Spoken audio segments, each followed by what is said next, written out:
Continue करने वाले हैं। तो आज हम metals and non metals chapter start करने वाले हैं। इससे डायरेक्टली और इनडायरेक्टली बहुत सारे क्वेश्चंस पूछे जाते हैं। कई बार जो क्वेश्चंस है वो इनकी प्रॉपर्टीज पे पूछे जाते हैं, कई बार रिएक्टिविटीज पे पूछे जाते हैं, कई बार नेचर पे पूछे जाते हैं, और सबसे ज्यादा जो पूछे जाते हैं वो इनके केमिकल रिएक्शंस पे।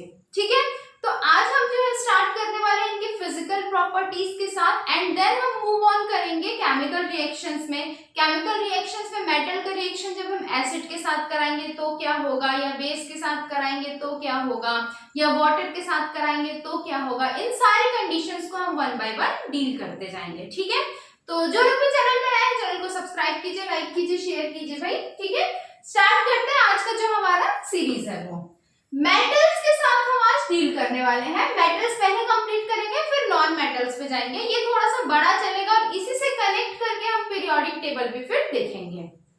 तो मेटल्स सबसे पहले तो समझते हैं कि मेटल्स क्या होते हैं।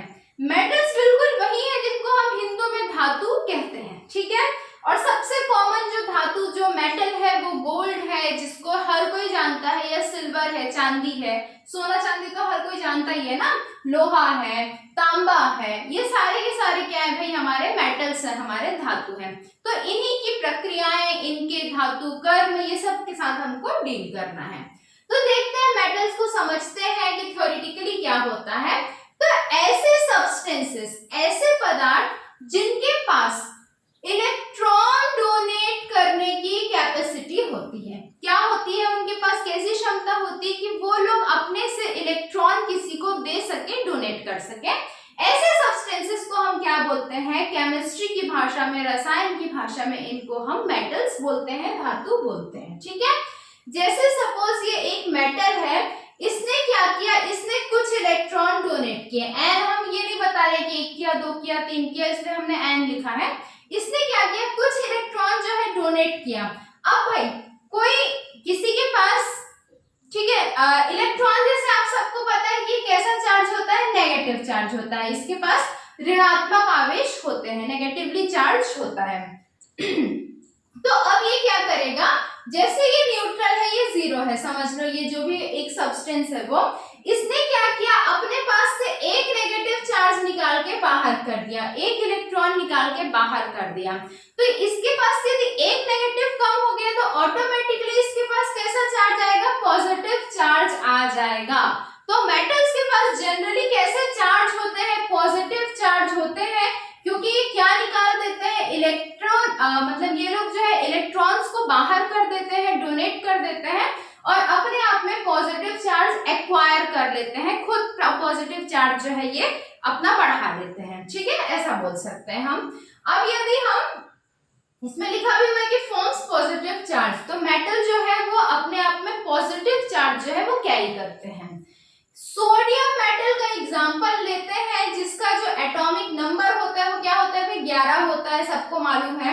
तो सोडियम, इसका इलेक्ट्रॉनिक कॉन्फ़िगरेशन 281 लिखा जाता है। देखो हम इतने बेसिक लेवल पे अभी नहीं जा सकते लैब टेक्नीशियन के लिए कि मैं आपको इलेक्ट्रॉनिक कॉन्फ़िगरेशन भी बताऊं, क्योंकि ये चीजें हमने 8th में, 10th में, 12th में, फिर कॉलेज वगैरह में डील करते हुए आए हैं। तो ये आप लोगों को आई होप क्लियर होगा। फिर भी यदि किसी को डाउट लगता है तो फिर कमेंट करके पूछिएगा, then I will tell you everything. ठीक, तो सोडियम का जो एटॉमिक कॉन्फ़िगरेशन होता है, उसके आउटर मोस्ट शेल में, बाहरी जो शेल होती है उसमें एक इलेक्ट्रॉन होता है। तो सोडियम क्या करेगा, एक इलेक्ट्रॉन डोनेट करेगा और Na+ जो है वो अपने आप को बना लेगा। ठीक है, एक इलेक्ट्रॉन डोनेट करेगा तो एक पॉजिटिव चार्ज वो क्या करेगा, अपने ऊपर रख लेगा। ठीक है, अच्छा, वैलेंसी ऑफ मेटल्स ये कितनी हो सकती है, तो किसी मेटल की वैलेंसी या तो +1 होती है, या +2 होती है, या +3 होती है। सबको मालूम है कि 1 2 3 ही हो सकती है, 4 किसकी होती है, तो भाई कार्बन की होती है। तो कार्बन पे तो हम बाद में बात करेंगे जब हम ऑर्गेनिक वाला पार्ट डील करेंगे। समझते हैं कि वैलेंसी होती क्या है।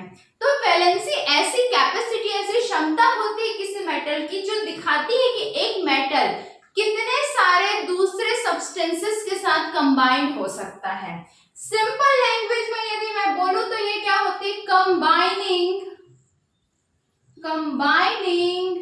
कैपेसिटी, कंबाइनिंग कैपेसिटी होती है वैलेंसी। ठीक है, कि कितने और सब्सटेंसेस के साथ, मॉलिक्यूल्स के साथ कोई एक मेटल कंबाइन हो सकता है, जुड़ सकता है, उसी को हम क्या बोलते हैं, valency of metal, it is known as. ठीक है, अब हम बात करते हैं इसकी प्रॉपर्टीज के ऊपर। किसकी प्रॉपर्टीज के ऊपर भाई, तो मेटल्स की, धातुओं की प्रॉपर्टीज के ऊपर हम बात करते हैं। ठीक, तो सबसे पहली प्रॉपर्टी हम क्या देखते हैं, electron donor and form cation. Metals कैसे होते हैं, दे आर इलेक्ट्रॉन डोनर, वो इलेक्ट्रॉन को डोनेट कर देते हैं, एंड फॉर्म कैटायन। कैटायन का जो तात्पर्य होता है दैट इज कैटायन, या कैटायन जो होता है वो अपने आप में कैसा होता है, पॉजिटिव चार्ज होता है।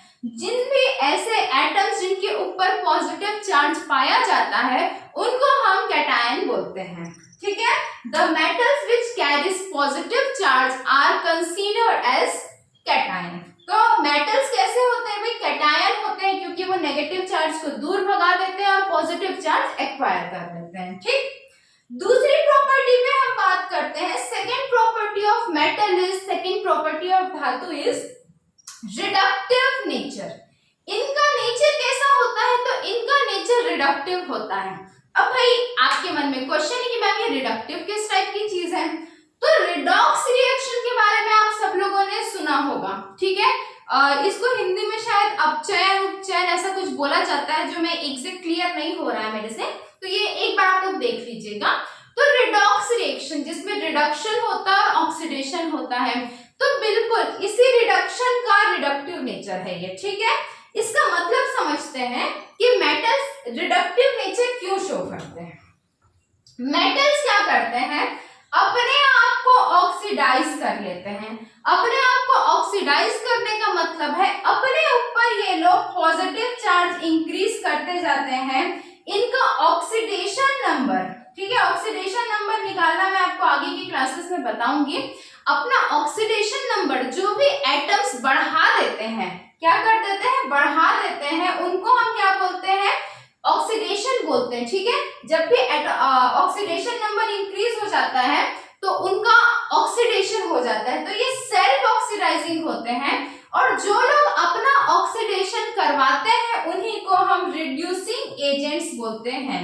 रिडॉक्स रिएक्शन के टाइम पे ये चीजें आपको ज्यादा अच्छे से क्लियर होंगी। अभी के लिए बस इतना समझ लीजिए कि जो मेटल्स का जो नेचर होता है वो कैसा होता है, तो रिडक्टिव नेचर होता है। ये लोग अपना ऑक्सीडेशन नंबर इंक्रीज कर लेते हैं, बढ़ा लेते हैं, और दूसरा जो सामने वाला जो सब्सटेंस होता है उसको इलेक्ट्रॉन डोनेट कर देते हैं, और इसीलिए इनको रिड्यूसिंग एजेंट बोला जाता है। अपने आप को ऑक्सीडाइज करते हैं और दूसरे को रिड्यूस कर देते हैं। ठीक है, सिंपल शब्दों में। अच्छा, अब इनके स्टेट की बात करते हैं, इनकी अवस्था की बात करते हैं। तो इनका जो स्टेट होता है वो जनरली कैसा स्टेट होता है, सॉलिड या ठोस अवस्था में मेटल्स जो है वो पाए जाते हैं, पर कुछ एक्सेप्शन है। What are the exceptions, exceptions are mercury and caesium. ठीक है, मर्क्यूरी और सीजियम कैसे मेटल्स है, ये लोग लिक्विड होते हैं, कहां पर भाई, रूम टेम्परेचर में। नॉर्मल कंडीशन में रूम टेम्परेचर में mercury and caesium are liquid in nature. ठीक है, ये लोग किस में होते हैं, तरल अवस्था में पाए जाते हैं, मर्क्यूरी और सीजियम। मर्क्यूरी के बारे में आप सबको पता है कि जो हमारा थर्मोमीटर होता है, ठीक है, थर्मोमीटर जो होता है उसमें क्या पाया जाता है, मर्क्यूरी की लिक्विड ही पाई जाती है, क्योंकि ये एक्सपैंड बहुत अच्छे से हो सकती है, फैल बहुत अच्छे से सकती है। ठीक, एक और प्रॉपर्टी की हम बात करते हैं, तीन हमने देख ली, चौथी प्रॉपर्टी की कि क्या होता है, मेटल्स में क्या होता है, लस्टर होता है। लस्टर मतलब कुछ शाइनिंग प्रॉपर्टी होती है। जैसे आपने सोने को, गोल्ड को देखा होगा, हर चमकती हुई चीज सोना नहीं होती। ठीक है, तो इससे ये तो पता चलता है कि भाई सोना तो चमकती है ना, वैसे ही चांदी भी चमकती है। जो भी मेटल्स है, कॉपर भी है, नया नया बिल्कुल चमकता हुआ मिलता है आपको। ठीक, तो इसी तरीके से क्या होता है कि मेटल्स के पास एक लस्टर प्रॉपर्टी होती है, वो शाइन करते हैं। यहाँ पर भी कुछ एक्सेप्शंस है, सोडियम, पोटेशियम, सोडियम, पोटेशियम, इस तरीके के जो मेटल्स है वो शाइन नहीं करते हैं, लेकिन जनरली मेटल्स क्या करते हैं, शाइन करते हैं। और ये कौन सी प्रॉपर्टी बोली जाती है, लस्ट्रस प्रॉपर्टी बोली जाती है। ठीक है, डेंसिटी की, घनत्व की हम बात कर लेते हैं। जो नेक्स्ट प्रॉपर्टी है मेटल की, कि मेटल्स की डेंसिटी बहुत हाई होती है। डेंसिटी हाई होने का क्या मतलब है भाई, अभी अभी हमने देखा कि ज्यादातर सॉलिड स्टेट में होते हैं। अब सॉलिड स्टेट में होते हैं तो इनके बीच का जो इंटरमॉलिक्यूलर फोर्स ऑफ अट्रैक्शन है, ठीक है, इनके बीच का जो फोर्स ऑफ अट्रैक्शन है, जो घनत्व है, बहुत ज्यादा होता है। इसी वजह से इनकी डेंसिटी कैसी होगी, बहुत हाई होगी, बहुत ज्यादा होगी। फिर हम कुछ एक्सेप्शंस की बात करें, कुछ अपवादों की बात करें, तो mercury and caesium are exceptions. ठीक है, नेक्स्ट हम बात करते हैं मेलेबिलिटी की। ठीक है, कैसे होते हैं मेटल्स, कैसे होते हैं धातु, मेलेबल होते हैं। अब इसका क्या मतलब है, तो इसमें क्या होती है, शीट फॉर्मेशन, शीट फॉर्मेशन की कैपेसिटी होती है। अब शीट फॉर्मेशन क्या है भाई, तो सब लोगों ने जब भी बाहर का कोई टिफिन वगैरह यूज किया होगा, एल्यूमिनियम के फॉइल्स मिलते हैं। 8th क्लास एनसीईआरटी में क्लियरली लिखा है कि एल्यूमिनियम के फॉइल्स को खाना स्टोर करने के लिए, for food preservation you can say, उसके लिए यूज किया जाता है। जो रोटियां वगैरह लपेट के देते हैं ना होटल रेस्टोरेंट वाले, तो वो लोग क्या करते हैं भाई, इसलिए वो जो शीट्स एल्यूमिनियम की बनती है वो मेटल की मेलेबल प्रॉपर्टी ही शो करती है।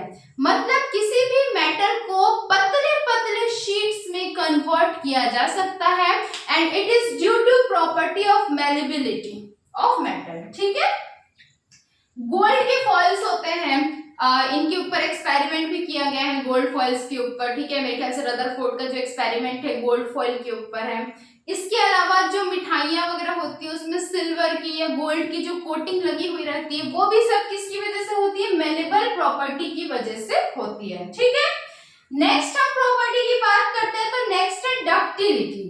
क्या है भाई, डक्टिलिटी। अब डक्टिलिटी में क्या होता है मैम, ऐसा आप बोलोगे, तो डक्टिलिटी में मेटल क्या फॉर्म करते हैं, यहाँ पे वायर्स फॉर्म करते हैं। क्या फॉर्म करते हैं, वायर्स। जो तार होती है लंबी लंबी, जैसे कॉपर की, तांबे की जो तारें होती हैं, वो सब किस प्रॉपर्टी की वजह से बनती है मेटल की, तो डक्टाइल प्रॉपर्टी, डक्टिलिटी की वजह से बनती है। ठीक, और लास्ट हम बात करते हैं, अभी के लिए लास्ट कुछ प्रॉपर्टीज और देखेंगे हम इसमें। तो ये क्या होता है, कंडक्टिविटी। कंडक्टिविटी मतलब क्या होता है कि इनके पास कैपेसिटी होती है कि ये लोग हीट का और इलेक्ट्रिसिटी का, विद्युत तथा ऊर्जा का संचालन कर सके। They can conduct heat and electricity. ठीक है, तो ये क्या होते हैं, गुड कंडक्टर होते हैं, गुड कंडक्टर होते हैं हीट एंड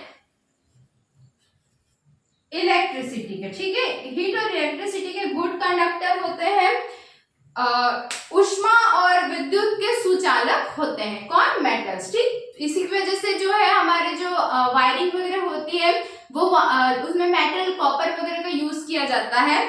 अच्छा, सबसे अच्छा जो कंडक्टर होता है, गुड कंडक्टर तो सारे मेटल्स होते हैं, यदि मैं इन गुड में से बेस्ट की बात करूं, which is the best conductor of electricity, तो सिल्वर मेटल, जो हमारी चांदी होती है ना, वो सबसे अच्छा विद्युत का सुचालक है। ठीक है, best conductor of electricity is silver metal. ठीक, तो ये सारी प्रॉपर्टीज हमने आज मेटल की डील की है, उसके स्टेट वगैरह के बारे में देखा, नेचर देखा उसका, और भी जैसे मेलेबल, डक्टिलिटी, ये सारी प्रॉपर्टीज जो है हमने डील की हैं।